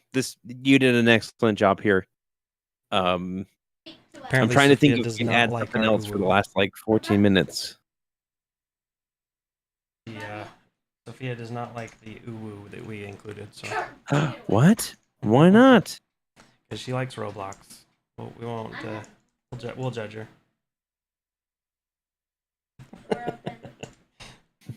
She's like, I'm gonna pointedly ignore you, Dad. Yep. Okay. Cool. Let's see. What else do we need in here? Are you going to survive? Yeah, do not die on stream. Do not die. No death on stream. Even if you're in the background of the stream. Terms. You might get us in trouble. Yep. How dare you die on stream? That would ruin our monetization. How could you? Trying to think what else. So we got Cthuloids. That would be kind of big and hard. We've got the illithid eyeball. What are they called? The little grubs. The ones they put in your eye and do the seramorphoscope in your brain. Yeah, I don't know if they have a specific name. Yeah. Yeah. Elder brain would be a little hard. Yeah, just a giant elder brain in the background. Draw an eyeball as a spider. Okay. Eyeball as a spider. I was going to say spider ball, but that sounds bad. So, eider. There we go. That's easy. Actually, somebody was talking about or asking about where I got some magic items the other day, and I was mentioning the Griffin saddlebag, and there actually is an eyeball that has 4 sinewy legs, almost spider-like legs on it, and it transplants into your it becomes your eye, removes your eye and becomes it as part of the magic item. Yeah, it's a crazy magic item. If you watch again anime, there's a what is it called? It's another isekai where I think I've talked to you about it before, but it's essentially it's give me a second. I have to find it. It's gonna bug the crap out of me. Pointless. Yeah, you can't just say it's an isekai because that's it's a million. So right? It's Mushoku Tensei, I believe is what it's called. My Jobless Incarnation.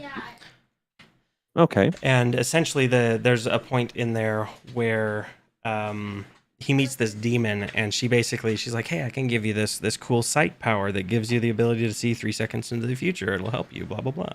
He's like, "Oh yeah, cool." And then she just grabs onto his face and rips his eyeball out and just gives him a whole new eye, and the rest of the day his eyes like swollen and messed up or whatever. But I always like that. I thought that was kind of fun, like the augmentation, the magical augmentation for boons, and because it can't. It's not always like, oh yeah, we wave our magic wand and you're suddenly like your dragon mark, aberrant dragon mark, right? That could be a painful process. That could be like a evolution. Yep. Technically, right now, and he doesn't remember it because I know this because he'd be using it all the time. Technically, right now, Colby as Aloma has kaleidoscopic eyes. Ooh. Kaleidoscopic like eyes and like around the eye area. I don't know what you would call this area, like just the area around the eye is kaleidoscopic. Like sclera, I think is what it's called. No, not like the actual eye itself, but like the skin, the area, like the skin around the eye. Like the eye holes, sure. But because he got that boon from Hollow Bend Keep, that lets him use. I think it's not prismatic spray. Maybe it is prismatic spray. Oh yeah. And then like he uses it and he loses one of the colors each time. But yeah, I think he completely forgot about it. And to be fair, part of that is because I am very bad at getting you guys the homebrew magic items onto your list. And so you if you haven't written them down, you forget about them. And Colby is notorious for taking no notes. He's getting better a little bit. Yes, he is getting better. Yeah, it's prismatic spray that it allows. Cool.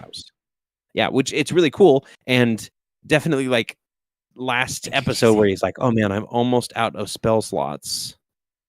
I'm down to like one spell slot. I'm completely drained." It's like, no, technically you still got some power left, kind of thing. But yeah, so I need to one of these weekends, and maybe over our break, because if you're watching this and you don't know, Tales of Aneria is on a 2-week break for Christmas. We'll be back beginning of next year with our next episode. But I might take the 2 weeks to actually write all of these magic items that I've been neglecting because there are a lot of them. And I just came up with more last night too, or Tuesday night too. Yeah, it's like we did a random roll table for a magic item, a sentient magic item in one of our games. And kind of the same thing where I had to like force myself one weekend to sit down and write it down because it was like weeks and weeks and weeks and weeks. She's like, "What does it do?" And I was like, I need to get this to you. Yeah, that was the same game that you randomly rolled, and we got to pick a Rod of Lordly Might. Yes, as a quest reward. Well, and there was one later too that they did, and we did. I called it Code Breaker, and it's basically a Kopesh that is sentient, and it thrives on like breaking codes, like codexes and things like that. Like that's its nice. Whole magnum opus is learning things, and less about killing. And one of the rogues, you're familiar with her. She has her every so often when they get stumped on a puzzle, she'll pull it out and she'll be like, "Oh, codex, or code breaker, can you help me with what this is?" But yeah, it was like I had all these other attributes that I put in there that I don't think have ever been used. So. But she just kind of uses it as like, "Hey, I need a DM tip. What is it?"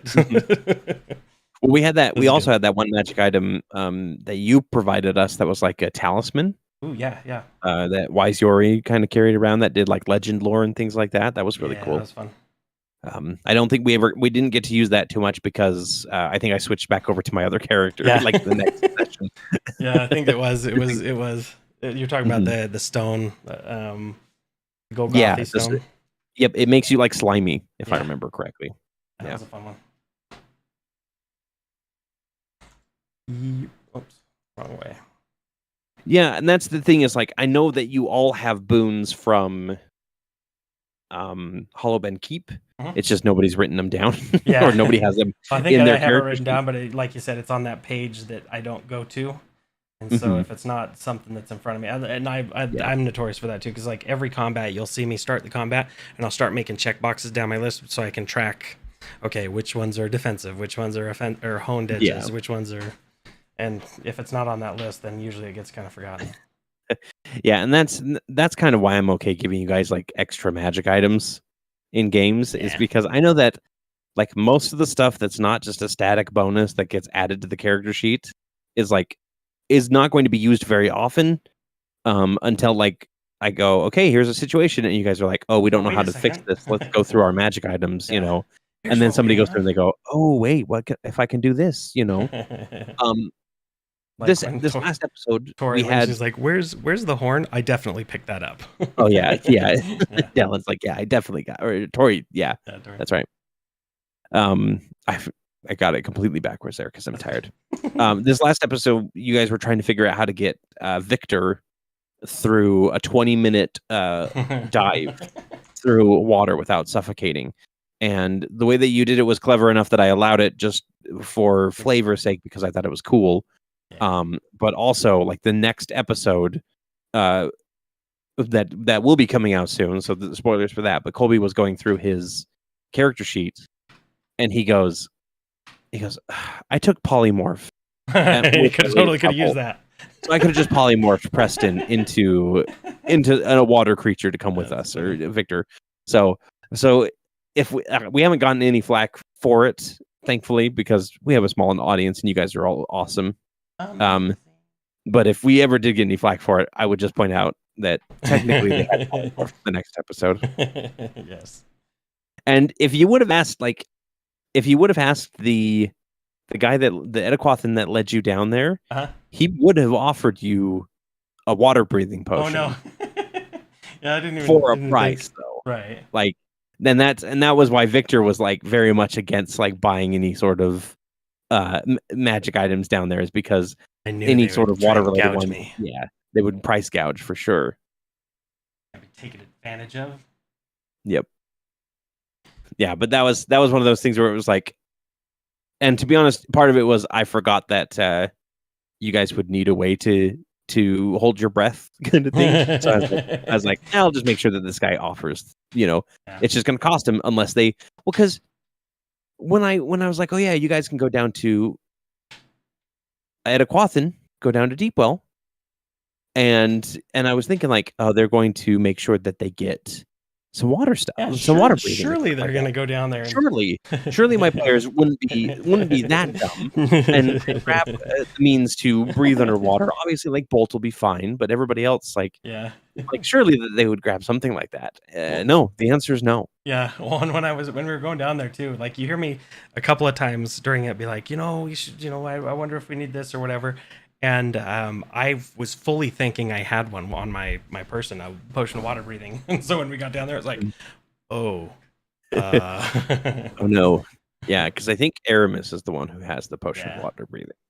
Yeah, the detail on the eye is amazing. Thank you, says Casey.